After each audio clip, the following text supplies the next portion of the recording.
Graça e paz, família, graça e paz, meu amigo, graça e paz, meu amado irmão. Obrigado a Deus pela oportunidade de outra vez estar junto contigo, né? Fazendo nosso devocional. São 5 horas e 15 minutos, mais ou menos, da manhã. E vamos aqui com muita gratidão e com muito temor e tremor analisar um pouco mais sobre a palavra de Deus, para buscarmos entendimento e sabedoria para aplicação prática na nossa vida. Inicialmente, celebramos a Deus nesse dia 24 pela dádiva da vida. Hoje, 24 de setembro de 2024, é um dia importante para minha família e muito, mas muito especial para mim, porque trata-se da celebração de 2 grandes aniversários da minha família. Todo aniversário na família é importante, mas esses 2 aqui, ele fica um dia mais, vamos dizer assim, como se fosse bênção dobrada, né, como nos diz as Escrituras, porque eu celebro o aniversário da minha mãe, né, minha mãe, 80 anos, e para a gente é importante, porque temos tido essa idade de 80 anos, tem sido muito marcante, porque o meu pai e o meu padrasto chegaram aos 79, quase 80 anos, mas não completaram, faltando poucos meses. E eu sempre disse para minha mãe: mamãe, pelo amor de Deus, vamos quebrar essa maldição, vamos quebrar essa dificuldade, vamos quebrar esse obstáculo em Cristo, né? E hoje a minha mãe faz 80 anos. Graças a Deus. Passamos por isso, Deus colocando sua mão poderosa e misericordiosa sobre a vida dela. É claro que ela já não tem mais a saúde e a firmeza que ela sempre mostrou no nosso tempo de menino, mas ela está lá com a gente. E agora o nosso papel está com ela. E, além dela, tem também a minha filha, que eu chamo de princesa número 1, Aline Braga, também completa 25 anos, a famosa Josefa Aline, né? Pelo menos era que minha mãe queria que eu colocasse o nome da minha filha de Josefa, e eu acabei, vamos dizer assim, sendo um pouco rebelde, não coloquei a Aline, mas sempre que eu me lembro, eu digo assim, eu a chamo de Josefa Aline. Então, gratidão dou a Deus aí pela vida da minha mãe e pela minha filha de 25 anos, está aí na condição da sua vida. Precisamos ajeitar alguns passos importantes, porque ela sempre foi uma esperança, uma aposta boa, né, entre alguns do grupo da família, mas de alguma forma eu acho que a gente já está acabando perdendo um pouco a passada. A gente precisa em Deus buscar esse reequilíbrio, essa recaminhada, esse direcionamento para poder fazer valer. Então, Papai do Céu, Deus Pai, Senhor Jesus Cristo, obrigado pela vida da minha mãe e obrigado, minha mãe, Dona Josefa, né, mais conhecida como Dona Zezé, e pela minha filha Aline, que carinhosamente no meu coração eu tenho como Josefa Aline. Então, essas 2 preciosidades da minha vida, espero ainda vê-las de alguma forma, cada um recebendo do Senhor bênção, misericórdia, mas é preciso cada uma estar efetivamente nos braços do Senhor. Minha mãe, ela está hoje mesmo tendo plena consciência das suas ações, 100%, e a minha filha, que é batizada, mas precisa se reencontrar novamente no caminho do Senhor, tá certo? Então, gratidão damos a Deus. Vamos ao nosso devocional diário no livro de Juízes, capítulo 14. Vamos analisar aqui o verso 4 do livro de Juízes, capítulo 14, diz: mas seu pai e sua mãe não sabiam que isto vinha do Senhor, pois buscavam ocasião contra os filisteus, porquanto naquele tempo os filisteus dominavam sobre Israel. Nós estamos trabalhando aqui a história de Sansão, né? No capítulo de ontem, ou no nosso devocional de ontem, nós vimos a importância do papel dos pais, a importância do papel dos pais, os cuidados dos pais em relação vamos dizer assim, a conduzir o filho, a fazer com que o filho, vamos dizer assim, seja treinado, né, seja, vamos dizer assim, preparado para que ele compreenda o seu propósito, compreenda a sua missão no mundo, compreenda como ele deve se portar e comportar, né, para que as coisas do Senhor, para aquilo que o Senhor, vamos dizer assim, estabeleceu, aquilo que o Senhor buscou, faça-se, vamos dizer assim, se realize na vida dele com mais facilidade. Então, os pais têm esse papel importante. Só que chega um determinado momento que os pais, vamos dizer assim, já deixam de ter toda essa importância, né? Vamos dizer assim, essa importância direta, e essa pessoa, esse menino, torna-se homem, e ele começa a tornar homem e mulher, e ele começa a se tornar dono de suas próprias decisões. E aqui, Sansão, ele é tratado na Bíblia como um dos piores juízes, um dos piores que a gente fala assim, um dos mais rebeldes, um dos juízes mais difíceis, né? E eu confesso que quando eu vou lendo a história dele, por diversas vezes eu vejo ele como todo ser humano que tem erros e acertos nas suas decisões. E nós temos aqui uma decisão em que ele olha, ele está indo para um caminho, uma cidade de Tímina, pelo caminho de Tímina, não é isso? Pelo caminho de Tímina, né? Ele está descendo para uma cidadezinha chamada Tímina, e ele, nessa caminhada que ele vai com seu pai, desce com seu pai e sua mãe, ele encontra uma mulher. E ao olhar essa mulher, ele se interessa por ela. Né? Ele se interessa por ela. Que ali no versículo 2 está escrito assim, isso está marcado e registrado da seguinte forma.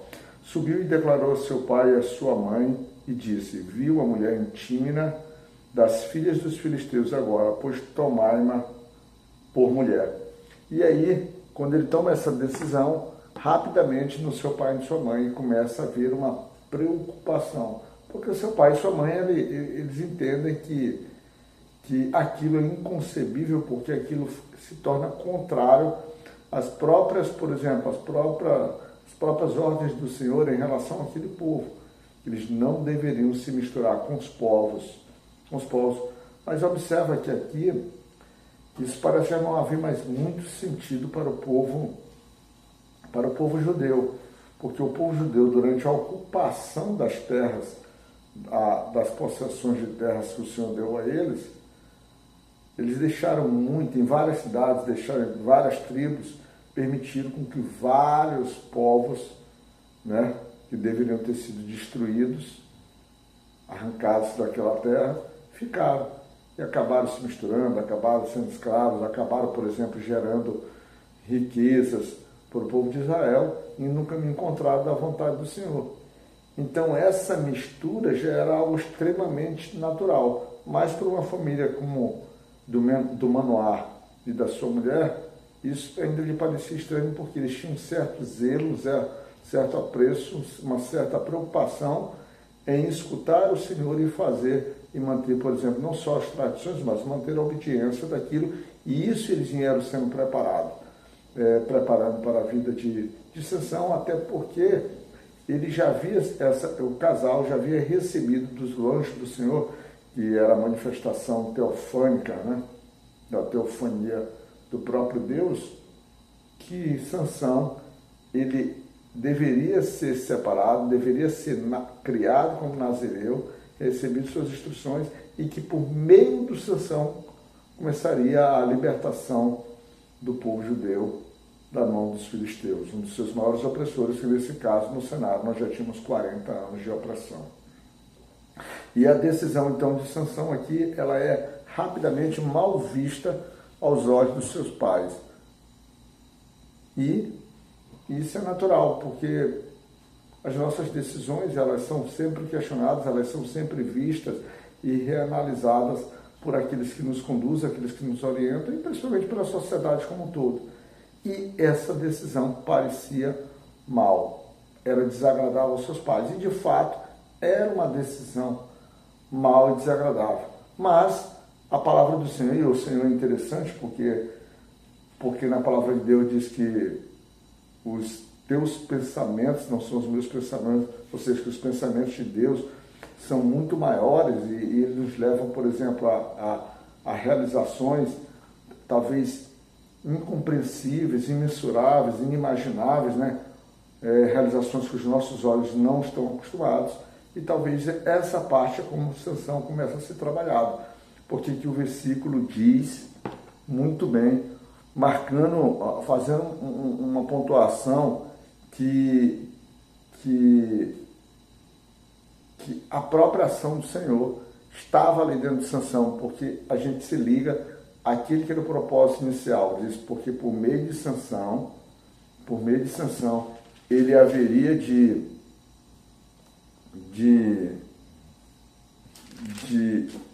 libertar o povo dos filisteus e também é importante considerar que na Bíblia fala que Deus procurava ocasião, né? Ocasião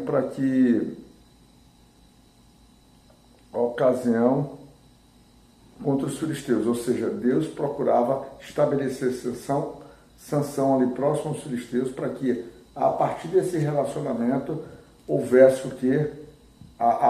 Vamos dizer assim, houvesse a possibilidade de Sansão se levantar contra aquele povo para começar o processo de libertação. E a gente às vezes não entende isso. É claro que a gente tem que tomar cuidado, porque nesse caso de Sansão, a Bíblia sempre vai tratar ele como muito rebelde, muito rebelde. Aí vai vir porque as escolhas dele parece que já são inclinadas a desagradar. E aqui eu vejo muito aquele aspecto sobre a questão do arbítrio e da soberania de Deus. Ou seja, penso eu dentro da análise no texto, principalmente centrado nesse primeiro ponto, que Deus, ele se manifesta a sua soberania aproveitando justamente brechas de um coração imperfeito, de um coração inconstante, de um homem que foi criado para o Senhor, mas que tem um processo natural de rebeldia, de até incompreensão do seu próprio propósito, da sua força, do seu valor diante de Deus. Então, vamos dizer assim, essa incompreensão plena acaba, por exemplo, favorecendo que Deus utilize Sansão, mesmo Sansão, cumprindo o propósito do Senhor. Mas o grande problema que eu vejo é que ele não efetivamente compreende a sua missão. Ele está cumprindo, vai cumprir as coisas do Senhor de uma forma certa, plenamente aos olhos dos outros ou não, né? Dando aquilo que nós chamamos de testemunho, mas às vezes nós temos também que as próprias pessoas que esperam o resultado, às vezes elas também não fazem uma leitura correta daquilo que o Senhor está preparando e como o Senhor está preparado, que se torna incompreensível aos olhos de quem executa e aos olhos de quem efetivamente está acompanhando todo o processo. Mas a gente tem que entender que no versículo 6, né, no versículo 6 se diz o seguinte, dentro dessa caminhada de Sansão: então o Espírito do Senhor se apossou dele tão possantemente que ofendeu de alto a baixo, como quem fende um cabrito, sem ter nada na sua mão. Porém, nem a seu pai, nem a sua mãe deu a saber o que tinha feito. Então, Sansão, dentro desse processo, ele acaba, por exemplo, desse processo, dentro desse sentimento que vai maturando dentro do coração dele, ele vai tendo, por exemplo, a manifestação que Deus está com ele dentro disso, mas observa que ele mantém seu pai e sua mãe meio distante, por exemplo, da verdade, meio distante daquilo que acontece, para que seu pai e sua mãe já não tenham mais tanta influência sobre a vida dele. E aí, isso é um erro para qualquer filho. Porque apesar dos nossos pais perderem, vamos dizer assim, deixar de ter a autoridade de determinar sobre nossas vidas, se a gente vai fazer ou não fazer determinadas coisas, eles perdem a autoridade de determinar, mas não perdem sua autoridade de grandes conselheiros, de grandes homens, de homens e mulheres de ponto de apoio, ponto de equilíbrio, ponto de, vamos dizer assim, de reflexão para quando as nossas decisões estão precipitadas, elas serem alinhadas. Afinal de contas, quando nós vamos fazer nossas coisas, uma das primeiras regras da nossa vida é nos sujeitarmos ao nosso Pai, que eu estou falando agora em relação a Deus, apresentando as nossas dificuldades, apresentando nossos desejos, por mais simples, quando eu falo de dificuldade, eu estou dizendo qualquer coisa que precisamos decidir, para que primeiro o Senhor possa analisar e para que o Senhor possa validar de acordo com a vontade dele. E aí, nesse caso, Sansão, nesse aspecto, ele peca porque ele deixa seus pais distantes, seus pais que tiveram toda a responsabilidade, toda a preocupação e tiveram no próprio Senhor, vamos dizer assim, o amor e o temor de conduzir Sansão àquele momento, vamos dizer assim, a construção da sua história. Então, Sansão é alguém que vai nesse processo buscar a sua caminhada, buscar, vamos dizer assim, que vai ser utilizado pelo próprio Deus, pelo Senhor, para poder chegar aos resultados, mas parece que as suas decisões são sempre precipitadas, mas que dentro de um olhar muito, vamos dizer assim, muito mais específico, a gente precisa entender que a falha não está só em Sansão, está inclusive naquelas pessoas que não têm a capacidade também de perceber que a realização do Senhor se passa, que as ações do Senhor se passam também pelas próprias ações de Sansão. Mas nós devemos tomar cuidado entre atos de rebeldia, atos, por exemplo, em que o nosso próprio coração está fazendo, porque como a história trata aqui, talvez também o próprio desejo pessoal de Sansão, vamos dizer assim, ele é utilizado para que o Senhor possa, por exemplo, se projetar a sua história, o seu propósito na vida dele. Mas é sempre um caminho sinuoso, é sempre um caminho muito tênue entre as nossas ações e as ações de Deus, mas que efetivamente as ações de Deus possam ponderar. Mas nós vamos vendo que nessa caminhada, apesar de Deus estar usando Sansão, falhas vão acontecendo, e aí a ação de Deus, como ele efetivamente queria ser estabelecida, põe-se em risco, porque a vontade humana, isso que nós chamamos de livre-arbítrio, né, acaba, por exemplo, atrapalhando não o projeto do Senhor, mas a própria bênção para a vida daquele que está sendo utilizado, do varão que está sendo utilizado, no caso Sansão. Então eu digo para você, digo para mim, digo para todos nós, estejamos sempre aptos, estejamos sempre atentos, estejamos sempre prontos e conscientes a entender todo esse processo e agir cada hora menos com a nossa influência pessoal e deixemos com que o próprio Senhor utilize a sua totalidade da sua vontade, daquilo que Ele preparou para as nossas vidas, e a gente seja apenas instrumento e canal das suas realizações, daquilo que Ele efetivamente preparou muito antes, que no caso de Sansão, já desde o ventre. Tá certo? Terça-feira, dia abençoado para mim, para minha família, dia abençoado para você, e que Deus possa, por exemplo, continuar te cuidando, continuar gerenciando tua vida e continuar sendo o centro da tua inspiração de viver. Deus é razão de vida, Deus é luz, Deus é paz, Deus é Pai que te ama. Que Deus possa te cuidar, meu irmão.